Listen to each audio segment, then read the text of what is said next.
සුබ දවසක් පුතේ. අද අපි කතා කරන්න යන්නේ 2023 දකුණු පළාත් 6 වසරේ දරුවන්ගේ දෙවන මාන පේපරේ දෙවනි කොටස. අපි කලින් වීඩියෝ එකේ පුතේ මේ පේපර් එකේ පළවෙනි කොටස සාකච්ඡා කරා. ඉතින් පුතාලා මේ වීඩියෝ එක බැලුවේ නැත්නම් පළවෙනි කොටස තියෙන වීඩියෝ එක පුතේ බලන්න. බලලා මේ දෙවන කොටස ප්‍රශ්න කතා කරන වීඩියෝ එක නරඹන්න. හොඳයි. අපි යම් පුතේ පළවෙනි ප්‍රශ්නයට. පළවෙනි ප්‍රශ්නේ අපිට කියනවා ඔබ නිවසේදී සාදාගත් සංගීත භාණ්ඩ කිහිපයක රූප සටහන් පහත දැක්වේ කියලා. හොඳයි. රූප සටහන් තුන නම් දැකලා පුරුදුයි සහ පුතාලා මේවා හදලත් ඇති. 6 වසරේ දුවනිය පාඩමේ තියෙන ක්‍රියාකාරකම් යටතේ තියෙන උපකරණ තුනක් මේක පුතාලා ඉස්කෝලේදී සමහරක් වෙලාවට හදන්නත් ඇති. හොඳයි. ඒ උපකරණය පුතේ ටින් වීණාවනේ. ටින් වීණාව ඒ උපකරණේ තියෙන්නේ. මේ උපකරණේ තියෙන්නේ ඔය ටිකක් කටපළල් ටින් එකක් අරගෙන බැලුන් පටලයකින් රබර් පටියක් සම්බන්ධ කරලා බෙරයකට සමාන විදිහට හදපු උපකරණයක් තමයි පුතේ B උපකරණේ ඔය B රූප සටහනේ තියෙන්නේ. එතකොට C රූප සටහනේ තියෙන්නේ පුතේ අර බටනලාවට ළඟින් යන ඔය ඉවතලන පෑන් බට පාවිච්චි කරලා නිර්මාණය කරපු උපකරණයක්. C වල තියෙන්නේ. C රූප සටහනේ. අපි යමුකෝ පළවෙනි ප්‍රශ්නයට එහෙනම්. මෙම උපකරණ තැනීම සඳහා යොදාගත් ඉවතලන ද්‍රව්‍ය දෙකක් නම් කරන්න. හොඳයි. ඉවතලන ද්‍රව්‍ය දෙකක් තමයි පුතේ අපිට C උපකරණය හදද්දී උපනා වෙනවනේ. ඉවර වෙච්ච පෑන් වල පෑන් බට. එතකොට ඉවතලන ද්‍රව්‍යයක් තමයි පුතේ පෑන් බට කියන්නේ. දැන් පෑන් බට ලියන්න පුළුවන් ද්‍රව්‍යයකට. තව එකක් ඔය B උපකරණය හදනකොට පුතේ අපිට උපනා කරනවනේ බැලුන් පටල එහෙම. එතකොට බැලුන් එකක් ඉවතලන බැලුන් පටලයක් අපිට පාවිච්චි කරන්න පුළුවන්. ඒ වගේම තමයි රබර් පටි. ඒ වගේම තමයි ඉවතලන ඔය ටින් පාවිච්චි කරන්න පුළුවන්. මොකද ටින් වීණාවට ටින් එකක් උවමනා කරනවා. ඒ රූප සටහනේ තියෙන ටින් වීණාවට හදද්දි ටින් එකක් උපකාරී වෙනවා. B රූප සටහනේ තියෙන උපකරණ නිර්මාණය කරන්න ටින් එකක් අවශ්‍ය වෙනවා. ඒ වගේම තමයි පුතේ අපිට සිහින් කම්බි ඒවා ඉවතලම ද්‍රව්‍යනේ ඕවා හොයාගන්න පුළුවන් පුතේ. ඒකට සිහින් කම්බි ලී කැබැල්ලක් වගේ දේවල් ඕනෑ තරම් ඉවතලන ද්‍රව්‍ය පුතේ ඔයාලා ලියන්න පුළුවන්. දෙකයි අහලා තිබ්බේ. දෙකයි අහලා තිබ්බේ. ඉතින් ලියන්න පුළුවන් පුතාලාට පෑන් බට ටින් එතකොට සිහින් කම්බි ලී කැබැල්ලක් රබර් පටි සහ බැලුන් පටල. හොඳයි. ඔය පිළිතුරු වලින් දෙකක් ලිව්වනම් ඇති පුතේ. දෙවැනි ප්‍රශ්නේ.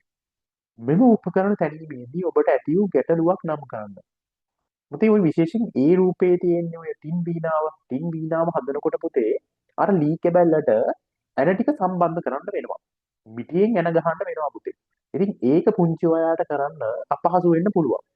ඒ වෙලාවේදී පුතේ ඔයාලට ගැටලුවක් එනවා වැඩිහිටියෙකුගේ උපකාරී උපකාරීත්වයක් ගන්න වෙනවා මෙතනදී. ඒ නිසා පුතේ ඒක පුතාලට ඇතිවෙච්ච ගැටලුවක් වෙන්න පුළුවන්. ඒ තමයි මොකද්ද ගැටලුව? ඔය ලී කැබැල්ලට ඇන සම්බන්ධ කිරීමේදී වැඩිහිටියෙකුගේ උපකාරය අපේක්ෂා කරන්න වෙනවා පුතේ. මොකද ඒක පුතාලාට ගැටලුවක්. ඒක නිර්මාණය කටින් බිනව නිර්මාණය කරනකොට පුතාලාට ඒක තනියම නිර්මාණය කරන්න අපහසුයි. ඔය ඇන සම්බන්ධ කරන්න වෙනවා ලී කැබැල්ලට. ඒ නිසා ඒක පුතේ ඔයාලට ඇතිවන ගැටලුවක්. තුන්වෙනි ප්‍රශ්නය. A, B හා C උපකරණ වලින් ශබ්දය නිකුත් කිරීමට කළ යුතු දේ පිළිවෙලෙන් ලියන්න. හොඳයි පුතේ.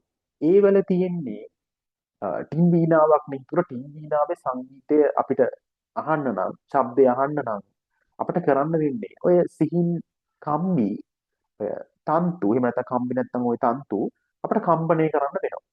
එහෙම වුණොත් විතරයි අපිට ශබ්දයක් ගන්න පුළුවන් ටින් වීණාවෙන්. එහෙනම් පුතේ ඒ උපකරණේ ශබ්දය ගන්න විදිහ තමයි ඔන්න ඔය සිහින් කම්බි. එහෙමත් නැත්නම් තන්තු කම්පණය කිරීමෙන්. B උපකරණය කොහොමද පුතේ අපි ශබ්දය ගන්නෙ? ඔය B උපකරණේ අපි ශබ්දය ගන්න පුතේ ඔය කටපළල් ටින් එක උඩින් තියෙන බැලුම් පටලය තියෙනවනේ බැලුම් පටලය අපි කම්පණය කරොත් විතරයි අපට ශබ්දයක් එන්නේ. එහෙනම් B උපකරණේ අපි ශබ්දය ගන්න ආකාරය තමයි බැලුම් පටලය කම්පණය කරලා. හොඳයි. C උපකරණේ. C උපකරණේ පුතේ අර බටනලාවකට හා සමානයිනේ. එතකොට C උපකරණයෙන් පුතේ අපි ශබ්දේ නිපදවා ගන්නේ ශබ්දයක් නිකුත් කරගන්නේ ඔන්න ඔය බටවලට පිබලා. ඉතින් එහෙනම් වාතය කම්පණය කරලා තමයි පුතේ C උපකරණේ අපි ශබ්දයක් නිකුත් කරගන්නේ. වාතය කම්පනය කරලා. හොඳයි. හතරවෙනි ප්‍රශ්නය. ඔබ සෑදූ මෙම උපකරණවල ආකාරයටම ශබ්දය නිකුත් කරන සංගීත භාණ්ඩය බැගින් ලියන්න. හොඳයි. ඒ වල තියෙන පුතේ ටින්බීනාව ආකාරයේ සංගීත භාණ්ඩයක් තමයි ගිටාරය, සිතාරය, වයිලීනය වගේ ඔය සංගීත භාණ්ඩ වලින් එකක් පුතාලට ලියන්න පුළුවන්. B උපකරණය වගේ තියෙන සංගීත භාණ්ඩ තමයි පුතේ බෙරය, එතකොට රබාන ඔන්න ඔය වගේ සංගීත භාණ්ඩ එකක් පුතාලා උතරින් ලිව්වා නම් නිවැරදි. C උපකරණය වගේ තියෙන සංගීත භාණ්ඩයක් තමයි අපි කතා කරා කලිනුත් අපේ තියෙන බටනලාව.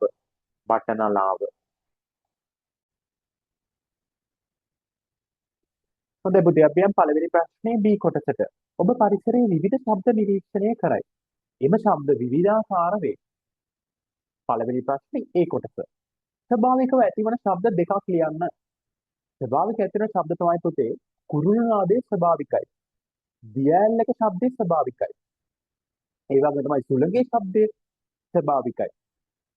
ගෙරවිලි ශබ්දයේ ස්වභාවිකයි. ඉතින් පුතේ ඔය හතරෙන් කැමති දෙකක් ලිව්වා නම් ලකුණු ලබා ගන්න පුළුවන්.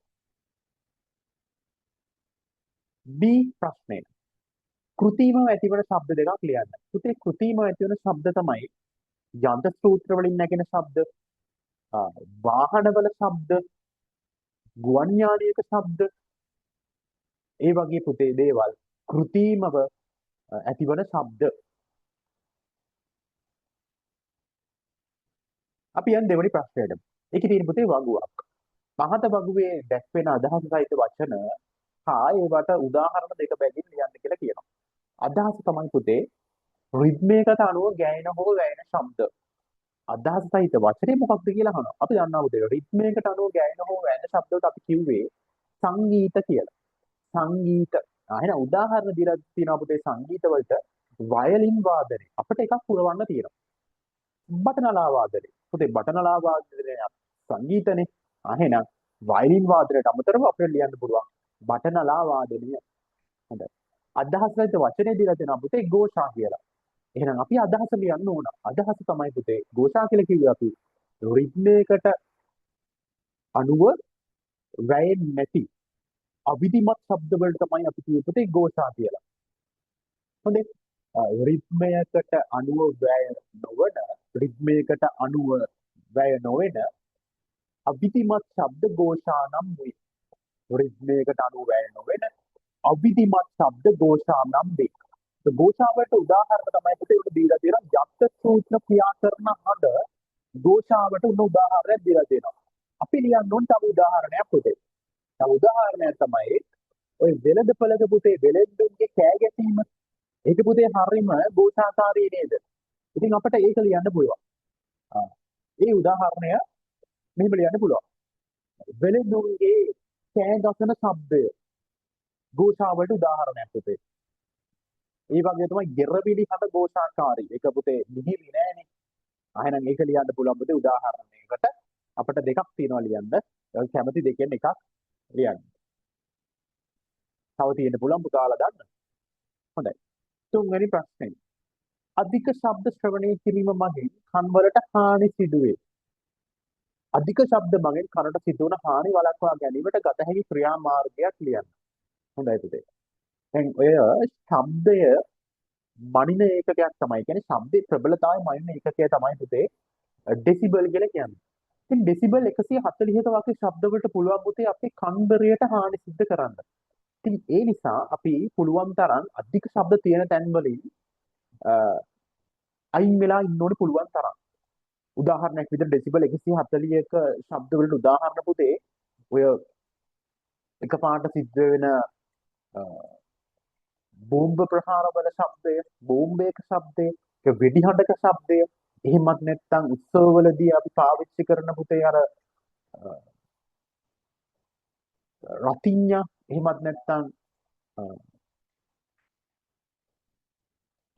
මල් වෙඩි වගේ ශබ්දවල ශබ්දය ඩෙසිබල් 140ක් කරා යන්න පුළුවන්. ඉතින් ඒ වගේ ශබ්ද වලට පුළුවන් පුතේ අපේ කන්දරයට හානි සිද්ධ කරන්න. ඉතින් එහෙනම් ඒවෙන් වැළකී ඉන්න නම් පුතේ අපිට කරන්න පුළුවන් ක්‍රියාමාර්ගයක් තමයි අපි කන් ආවරණ පළඳින්න ඕන. කන් ආවරණ පැළඳුවොත් පුතේ ඒ ශබ්දය අපේ කන කරා එන එක අපිට වළක්වා ගන්නට පුළුවන්. එහෙනම් ක්‍රියාමාර්ගයක් තමයි පුතේ කන් ආවරණ පැළඳිය යුතුයි. කන් ආවරණ පැළඳීම.